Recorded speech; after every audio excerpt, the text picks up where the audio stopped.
नई पोएम के साथ। ये पोएम है 9th क्लास की। पोएम का नाम है द लेक ऑफ इनिस्फ्री। इसके राइटर कौन है, इसके पोएट कौन है, W.B. Yeats। इनका पूरा नाम है विलियम बटलर ईव्स। कौन है इसके ऊपर, W.B. Yeats। ठीक है, तो लेक ऑफ इनिस्फ्री, लेक मानी होती है झील। अब हम पहले पोएम को बताने से पहले कुछ इसके इफेक्ट के बारे में बताएंगे। क्या है कि जैसे कोई पोएम होती है, कुछ भी होता है, वो उस पर कुछ ना कुछ लॉजिक जरूर पोएट निकालता है। तो ये क्या था कि इनके बचपन में ये वहाँ पे गए थे, घूमे थे। अब तुमने देखा होगा हर आदमी की भागम भाग वाली लाइफ हो गई। सुबह को उठे, भागे, दौड़े, ऑफिस पहुंचे, वहाँ पे पहुँच के अपना काम किया, वहाँ से आए, सीधे घर आए, 11 बज गया, 10 बज गया, रात को थक गए, बुरी तरीके से पढ़ के सो गए, सुबह को मतलब ना किसी से मिलना ना जुलना, क्योंकि सबकी लाइफ ऐसी ही हो गई है आज के ज़माने में। लेकिन ये पोएट ने बहुत टाइम पहले लिखी थी, तो उन्होंने बोला कि हम जब ऊब जाते हैं अपने शहरी जीवन से, अपने भौतिक जीवन से, जब हम ऊब जाते हैं तो हमारा मन क्या कहता है, हमारा मन कहता है हम कहीं शांत स्थान पर जाएं और ऐसी जगह पर जाएं जहाँ पर हमारे मन को क्या मिले, सुकून मिले। तो ऐसे ही उन्होंने लिखा है। तो क्या कहते हैं पोएट, देखते हैं। I will arise and go to Innisfree. Arise मानी होता है जागना, उठना, ठीक है, उठना। मैं उठूंगा और कहाँ जाऊंगा, इनिस्फ्री पर जाऊंगा। मैं उठूंगा और कहाँ जाऊंगा, इनिस्फ्री पर। तो कभी कहता है मैं उठूंगा और इनिस्फ्री पर जाऊंगा। एंड ए स्मॉल कैबिन है, यहाँ पे मिस हो गया है। And a small cabin built there of clay. और वहां पर एक छोटी सी कुटिया बनी। कैबिन का मतलब होता है कुटिया, कुटिया का मतलब होता है जैसे झोपड़ी, हट। अब जिससे वैसे तुमने देखा होगा कि डॉक्टर का कैबिन, मैनेजर साहब का कैबिन, उसका कैबिन तो आपने देखा होगा बहुत सुंदर सा डेकोरेटिव कमरा होता है। लेकिन इनिस्फ्री पे झील पर जाकर कोई वो कुटी वो नहीं बनाएगा। जैसे देखा है बांस वगैरह से इस तरीके से ऐसे लगा के झोपड़ी बनाई जाती है। गाँव में देखना दिखेगी, ठीक है। जब वो आ जाती है, नीलगाय वगैरह आती है गाँव में, तो वहाँ पे लोग बना लेते हैं झोपड़ी, और उस झोपड़ी के ऊपर लेट जाते हैं। जिससे कि ऊपर क्यों लेटती है पता है, क्योंकि कोई वाइल्ड एनिमल अगर बाई चांस आ जाए तो उनको कोई लॉस नहीं पहुंचा पाएगा, वो ऊपर होगा उससे, ठीक है। इसलिए वो वहाँ पे बनाते हैं। और पहले अंदर भी लेट जाते थे, झोपड़ी को अंदर से क्लोज करके वहाँ भी लेटते थे, लेट भी जाते हैं। ये तो उन्होंने कहा मैं एक कैबिन बनाऊंगा। अगर आपको लोगों को देखने में दिक्कत हो रही है तो आप इससे क्लियर कर देंगे। वो कैबिन बनाऊंगा किले, मिट्टी की। किले जानते हो, जो किले, जो मिट्टी होती है, जो हम लोग बचपन में खेलते थे, बनाते थे, उसमें स्कूल में प्रोजेक्ट वगैरह दिया जाता है आप लोगों को, तो उसमें हम किले से कुछ ना कुछ बनाते हैं। वो वाली किले से हम कुटिया बनाएंगे। और बॉटल्स में उसमें पानी डालेंगे, पानी और किले की बनाएंगे। मिट्टी को कई नामों से जाना जाता है, किले, डस्ट, ठीक है, एक किले बोलते हैं, डस्ट बोलते हैं, सॉइल बोलते हैं, मड बोलते हैं, बहुत सारे नामों से हम मिट्टी को जानते हैं। लेकिन यहाँ पर किले जो है, किले वो होती है जिससे हम कोई भी चीज़ बना सकते हैं, उसको एक शेप दे सकते हैं। तो वहाँ पे हम एक छोटी सी कुटिया बनाएंगे जिस पर मिट्टी से और पानी से लगा। 9 big rose that I have there। वहाँ पर 9 मतलब मैं सेमों के पौधे लगाऊंगा। क्या लगाऊंगा, सेमों के पौधे लगाऊंगा, और उसको क्रम से लगा दूंगा, जिससे कि वहीं पर रहूंगा तो वहाँ भी खाना ही बनेगा, वहाँ भी बनाऊंगा। तो जब सेम लगा दूंगा तो वहाँ पे सेम उगाएगी। तो इसलिए उसने कहा कि मैं ऐसे क्रम से ऐसे करके सेम के पौधे लगा दूंगा, जिससे वहाँ पर हो जाएगा। हाइव फॉर द हनी बीज। हनी बीज होती है मधुमक्खी।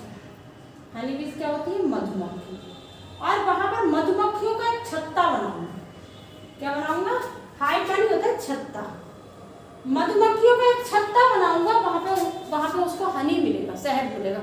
वो क्या ताजा शहद मिलेगा क्योंकि मैं मधुमक्खियों का छत्ता लगाऊंगा, और मुझको ताजा सब्जी मिलेगी क्योंकि मैं वहाँ पर सेम लगाऊंगा। तो एक छोटी सी कुटिया बनाकर वहाँ पर रहूंगा।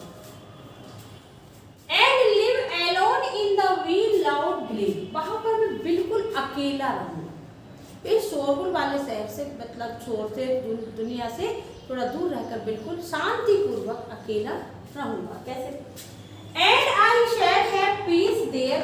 और वहाँ पर मेरे पास क्या होगी, बिल्कुल शांति होगी। मैं वहाँ पर शांति के साथ रहूंगा।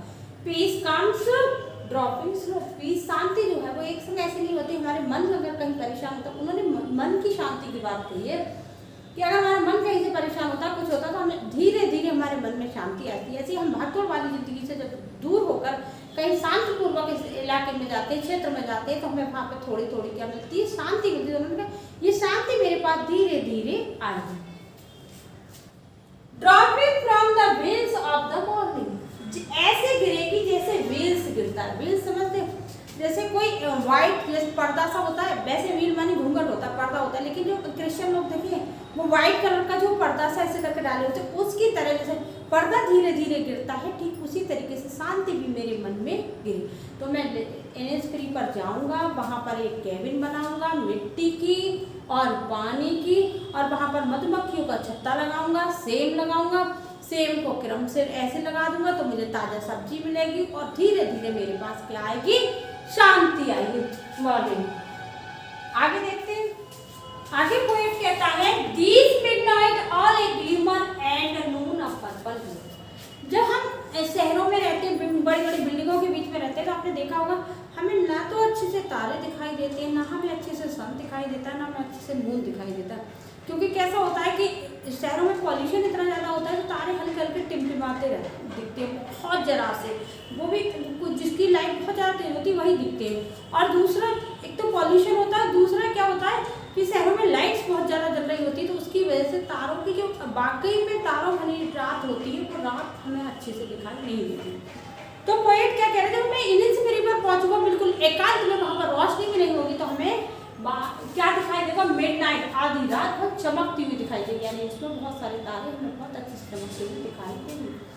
एंड मून पर्पल क्यों, और मून जो है दोपहर जो है वो दोपहर की तरह दिखाई देगी, इसमें अपना ग्लो होगा, पर्पल ग्लो होगा, मून भी अच्छी दिखाई देगी, यानी सूर्य भी दिखाई देगा, हमें तारे भी दिखाई देंगे जब हम इनिस्फ्री पर पहुंच जाएंगे। एंड इवनिंग फुल ऑफ लाइनेट्स, और शाम जो होगी वो इतनी सुंदर होगी, इतनी अच्छी होगी, जैसे लाइनेट्स के पंख जो है वो देखने में बहुत सुंदर लगते हैं। तो उन्होंने कहा कि शाम मेरी इतनी अच्छी होगी, इतनी अच्छी होगी जैसे कि लाइनेट्स के दिन। आई will arise and go for always, उन्होंने कहा मैं उठूंगा और हमेशा के लिए जाऊं। Dropping from the wheels of the wheels, जैसे धीरे धीरे पर्दा गिरता है, ठीक उसी तरीके से मेरे मन में शांति गिरेगी। ऐसा कौन कह रहा है, डब्ल्यू ईट्स कह रहे हैं। लेक ऑफ इनिस्फ्री में क्या कहते हैं कि जब हम लेक ऑफ इनिस्फ्री में जाएंगे तो जैसे पर्दा धीरे धीरे गिरता है, ठीक वैसे ही मेरे मन के अंदर क्या गिरेगी, शांति गिरेगी। टू वेयर द क्रिकेट सिंग, और वहां पर क्रिकेट पक्षी जो है क्रिकेट वो गाना गाएगा, क्रिकेट का गाना। अब जैसे गाता तो वो शहरों में भी होगा, लेकिन हमें सुनाई कहाँ देता है, इतने हॉर्न बजते हैं, इतना म्यूजिक सिस्टम बजता है, इतना शोर होता है, वाहनों की आवाज़ आती है, तो हम नहीं सुन पाते। उन्होंने कहा लेकिन इनिस्फ्री पर बिल्कुल शांति होगी, तो वहाँ पर मैं क्रिकेट का गाना सुनूंगा। एंड इवनिंग फुल ऑफ लाइनेट्स, और शाम इतनी सुंदर होगी, इतनी सुंदर होगी जैसे कि लाइनेट्स के पिंक। लाइनेट्स के पिंक कैसे होते, बहुत सुंदर होते। तो उन्होंने कहा हमें वहाँ पे जब हम इनिस्फ्री पर पहुंचेंगे तो वहाँ पे इवनिंग जो है वो इतनी सुंदर होगी जैसे कि लाइनेट्स के पिंक। आई विल, अब वो आगे फिर वो बोलते हैं, क्या कहते हैं, फिर डिसाइड करते हैं वो कहाँ पे जाएंगे, Innisfree. I will arise and go now for night and day, अब मैं वहां पर चला जाऊंगा। नाइट एंड डे का मतलब है ऑलवेज, हमेशा। आप कह रहे हैं अब मैं उठूंगा तो इनिस्फ्री को हमेशा के लिए, बोले अब मैंने डिसाइड कर लिया, अब मैं नहीं रुकूंगा। क्योंकि जब व्यक्ति ऊब जाता है सब कुछ से, तो उन्होंने जहाँ पे उसका बचपन बीता होता है, उसकी जो पहले की जगह होती है वहाँ पे के लिए उसको कुछ ज़्यादा ही अट्रैक्शन होता है। अगर अब मैं उठूंगा और हमेशा के लिए चला जाऊँ। आई हियर द लेक, अब आगे वो क्या कहते हैं, अपना मतलब बताते हो कि उनको इनिस्फ्री से कितना प्यार है। तो कहते हैं जब मैं खड़ा हो जाता हूँ एक पथरीले रास्ते पर, तो मैं इनिस्फ्री की आवाज़ में वो झील का पानी जो है उसको गिरते हुए सुनता हूँ। कैसे कह रहे हैं, I hear the lake lapping, में लेक का जो पानी होता है लेपिंग, उसकी छप छप की आवाज़, जो पानी गिरता है उसकी आवाज़ को मैं सुनता हूँ।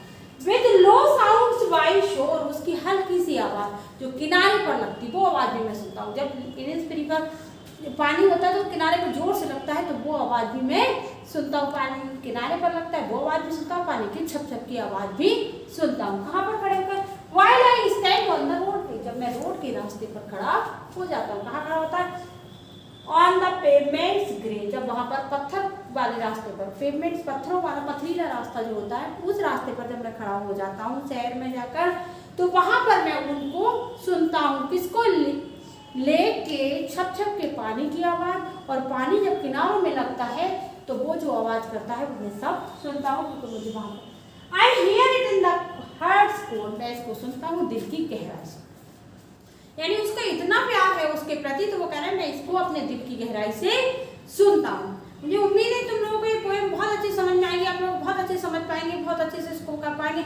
अगर पोएम अच्छी लगी है तो वीडियो को लाइक करना, चैनल को सब्सक्राइब करना, और वीडियो को अपनी ज़्यादा से ज़्यादा दोस्तों को शेयर करना, जिससे कि वो सब समझ पाएँ और आप इसका लाभ उठा पाएँ, और आपकी बात को समझें कि हमारे दोस्त ने हमको एक वीडियो शेयर की जिसमें हमने अच्छे से चैप्टर को समझ पाए और आपको एग्जाम में बेनिफिट मिलने वाला है।